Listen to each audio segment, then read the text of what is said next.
बड़ी परेशानी हो रही है आने जाने लोगों को। जब कभी भुट्टो साहब ने एक कॉलोनी काटी थी, ठीक है, तो उस वक्त की जो है ना इसके नीचे गटर पाइपलाइन जो है ना वो डले हुए हैं। गाड़ी आती है, प्रेशर मारेगी, चली जाएगी। इस खड्डे के अंदर यहाँ पे एक बच्चा 125 समेत जो है ना वो गिर गया।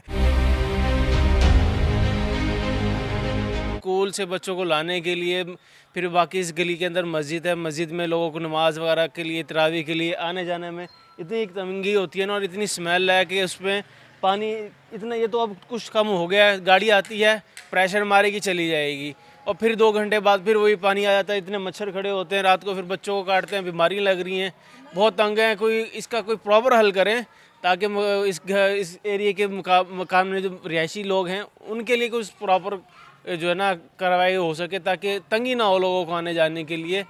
जिससे भी बात कर लो, किसी चेयरमैन पे चले जाओ, किसी सदर पे चले जाओ, वो कहते हैं जी हमारा एरिया नहीं है। जो इस एरिया का चेयरमैन है उस पे चले जाओ, सदर पे चले जाओ, सब यही कहते हैं कि जी हमारा तो नहीं है ये मामला, जी आप वास वालों के पास जाएँ। वास वालों के पास जाते हैं, वो कहते हैं कि जी हमारे पास अभी फंड नहीं आया। तो ये किसकी जिम्मेदारी है? ये आवाम तो इस तरह जलील हो रही है वोट देने के बावजूद भी, और सब हर चीज़ के ऊपर टैक्स भी आवाम दे रही है। उसके बाद फिर आवाम जो है ना जलील और ख्वारी हो रही है इस मुल्क के अंदर। बहुत तंगी हुई पड़ी है, तो पानी खड़ा रहता है, वो सुई गैस जिस तरह जाता है फिर पानी दोबारा चढ़ जाता है। सीवरेज का बड़ा मसला है यहाँ पर। यहाँ कोई भी नहीं आता इस टाइम, ना सफाई के लिए ना देखने के लिए। सुई गैस वाले आते हैं, सिर्फ वो अपना जो है ना प्रेशर मारते चले जाते हैं। उसके बाद तो वैसे का वैसे ही पड़ा सा तंगी बहुत है। डेली जो है ना सिलेंडर भरवा रहे हैं 500-500 का रोज़ाना के। तो अब या तो अपना राशन पूरा कर लें या बच्चे बढ़ा लें, तो या तो बिल भर रहे हैं या ये भी तंगी देख लें। हमें तो परेशानी है अच्छा बहुत। देखो ना, ये तो निरी बीमारी है एक किस्म की। बच्चे भी बीमार हो रहे हैं, हमें भी तंगी है, और फिर दूसरी बात नमाजी बंदे यहाँ से गुजरते हैं, उनके लिए ज़्यादा तंगी होती है यहाँ पर। जब कभी भुट्टो साहब ने एक कॉलोनी काटी थी, ठीक है, तो उस वक्त की जो है ना इसके नीचे गटर पाइपलाइन जो है ना वो डले हुए हैं। अब पिछले 2 साल से ये हो रहा है कि पानी उबल रहा है। आप देख भी सकते हैं कि पानी जो है वो उबल रहा है। उस पानी के उबलने की वजह से जो लोहे की सुई गैस की पाइपलाइन की जो लाइनें हैं ना, उनके अंदर भी पानी चला गया। लोगों के, मैं ये कसम खा के कह सकता हूँ कि लोगों के चूल्हों के अंदर जो है सुई गैस के पाइपलाइन के अंदर जो है ना वो पानी आ रहा है।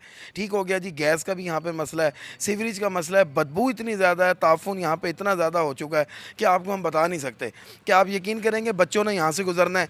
और सबसे ज़्यादा जो हमारी किस्मत ख़राब है, ठीक है, एक तरफ से देखें ना, अल्लाह की तरफ से हमारी अच्छी है कि हमें जो है ना वो इबादत करने का ज़्यादा वक्त मिलता है। कि हमारे जो है इसी ये जो जहाँ पे आप खड़ी हुई हैं इस गली के अंदर, ये मेन गली है, इसके ना दोनों अतराफ़ में जो है मस्जिद है। एक तरफ बहुत बड़ा मदरसा है जहाँ पे 2000 बच्चे पढ़ते हैं, एक तरफ जो है ये सादिया मस्जिद है, यहाँ पे बच्चियाँ जो है वो करती हैं, ठीक है, वो तालीम लेती हैं दीनी। अब यह दोनों तरफ जो है ना बाजमात नमाज जुम्मा के साथ जो है ना 5 नमाज़ें होती हैं, लेकिन लोगों का, बुज़ुर्गों का यहाँ पे जाना। अभी आप इस खड्डे के अंदर, ये जो मेरे पीछे खड्डा है, इस खड्डे के अंदर यहाँ पे एक बच्चा 125 समेत जो है ना वो गिर गया। लोगों के मकान की जो है वो नींवें बैठ रही हैं, बुनियादें उनकी कमज़ोर हो गई हैं। खुदारा हुकूमत से गुजारिश है कि मेहरबानी करें, ये रमज़ान का महीना है, इसके अंदर लोगों को सहूलत दे दें। ठीक हो गया, आप हर जगह के अंदर अगर आपका कहना है कि आप सहूलत दे रही हैं, तो इस वासा के निज़ाम को बेहतर कर लें। मुल्तान के अंदर ख़ास तौर पे 50-50 साल हो गए हैं लाइंस को, इनको तब्दील करवा दें। कोई अगर आवाम से आपने कोई चंदा लेना है, कोई आवाम से आपने जो है कोई कंट्रीब्यूशन लेना है, तो आवाम भी आपको देने के लिए तैयार है। हमने अभी जो है ना ईद के ऊपर हमने ज़कात देना है, फितराना देना है, हम यही समझ के करवा देते हैं ये काम। हम अपने इदारे को दे देते हैं, वासा को दे देते हैं, अगर हुकूमत के पास नहीं है। लेकिन खुदारा इस मसले को जो है ना ज़रा देख लें। कोई अपने DG वासा को एक दफ़ा यहाँ पर ला के खड़ा कर दें। अगर 5 मिनट भी यहाँ वो खड़े होते हैं, सुपरवाइज़र लेवल के बंदे आते हैं, ठीक है जी, वो आके इंस्पेक्शन करते हैं, तस्वीरें बनाते हैं, चले जाते हैं। गाड़ी शक्कर वाली भेजते हैं, नई गाड़ियाँ मिली हैं, गाड़ियों से पानी खींचते हैं, चले जाते हैं।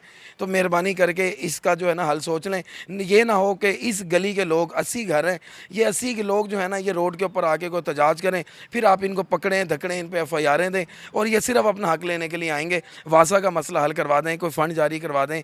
एक गली है और हम कोई आपसे पूरे इलाके, क्योंकि मुल्तान के रोडों की बात नहीं कर रहे।